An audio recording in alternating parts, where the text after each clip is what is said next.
And gents, we have to talk about coronavirus and the effect it's had on sport right around the world, obviously on health as well. We have to ask what effect you think it will have on rugby in the short to medium term. I can tell you that SANZAAR were very reactive to what happened in New Zealand, with the New Zealand Prime Minister coming out and saying that there'll be a mandatory 14-day period in isolation for anyone arriving in New Zealand from midnight tonight. The Australian government has now followed suit with that one. But SANZAAR said that they'll be engaging with stakeholders to explore avenues to keep rugby alive. Hopefully there'll be the possibility of resuming this tournament in future weeks. So your thoughts? Yeah, well, it's pretty tough to continue this tournament. I think there's 5 different countries that we play across this tournament, so that's really difficult, particularly when you've got countries doing exactly what New Zealand, Australia has done, in saying, well, there's going to be a 14-day sort of quarantine period before you even think of doing anything. And we're also looking at not playing in front of stadiums and people keeping in areas where they can't be socialised. So I think it's just going to be one of those ones we sit back, we wait, and I think they hit the pause button, Clarkey. That's my take on it. Yeah. You can't add too much more. I mean, we're not doctors here, but the doctors know best, and we just do what we're told, really, and that's all you can do. And obviously the safety option is the best option.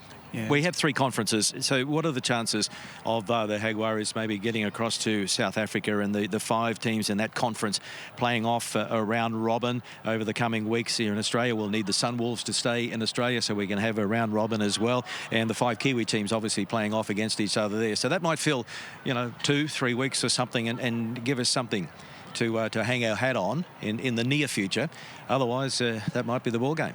I think my personal feeling, that's not going to happen, Clark. I think they'll just put a pause on it, which a lot of other sports have done. You think of NBA, you think of EPL over there in the UK. I just think it's common sense, not common sense, but just the medical sense, and the experts will say, hang on a minute, let's do this. We've just seen the change in the attitude from our Prime Minister after what's happened in 24 hours. I just think we need to pause and be calm in that sense.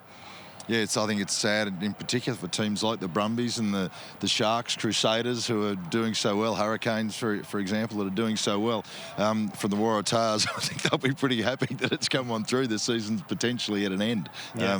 They're not going to make the finals. They've got no chance of making the finals. So for teams like that, but it'd be nice to see those top sides being able to do something at the end of the year. Yeah, and we won't know. That's the unknown of where we are at the moment. I think we've just got to wait and see what transpires over this next 2 weeks, 4 weeks, and potentially it's played over 18 rounds. Potentially there's a shortened season to the back end, but we don't know.